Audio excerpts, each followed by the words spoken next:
તો આગળ વાત કરીએ સોમનાથ મંદિરે વહેલી સવારથી જ મોટી સંખ્યામાં ભાવિક ભક્તો સોમનાથ દાદાના દર્શન કરવા માટે ઉમટી પડ્યા હતા।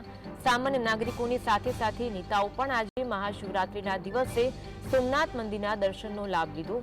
પૂર્વ મુખ્યમંત્રી વિજય રૂપાણી પણ પરિવાર સાથે સોમનાથ દાદાના દર્શનાર્થે અને પૂજા કરવા માટે પહોંચ્યા હતા। વિજય રૂપાણીએ સોમનાથ મહાદેવ પર અતૂટ શ્રદ્ધા ધરાવે છે। આ અંગે વિજય રૂપાણીએ જણાવ્યું હતું કે એક તરફ મહાકુંભમાં ભગવું લહેરાયું છે, જેનો સમગ્ર વિશ્વના લોકોએ લાભ લીધો। સ્થાનિક સ્વરાજની ચૂંટણીમાં પણ ભાજપનો ભગવો લહેરાયો અને કોંગ્રેસ પીછેહટ થઈ છે। આ વખતે દેશ આખામાં ભગવો કુંભને કારણે ચારે તરફ ભગવો ભગવો જ છે। ગુજરાતમાં પણ કોંગ્રેસ નામ શેષ થઈ ગઈ છે અને બધા એટલે કે લગભગ બધી મ્યુનિસિપાલિટીઓ કોર્પોરેશન જુનાગઢ એમાં આપણે ખૂબ સારી સફળતા મળી છે।